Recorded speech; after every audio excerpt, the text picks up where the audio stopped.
কীর্তন গান যদি কেউ গায়, শ্রীকৃষ্ণ সংকীর্তন যদি কেউ গায়, তার 7 রকমের উপকার হবে।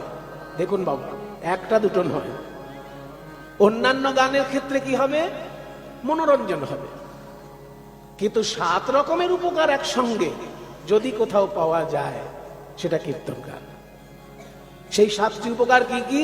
একটা একটা করে শুনুন। চেতো দর্পণমার্জনম। প্রথমে বলছেন চেতো দর্পণমার্জনম। চেতো মানে চিত্ত, দর্পণ মানে আয়না, মার্জনম মানে মেজে ঘষে পরিষ্কার করা।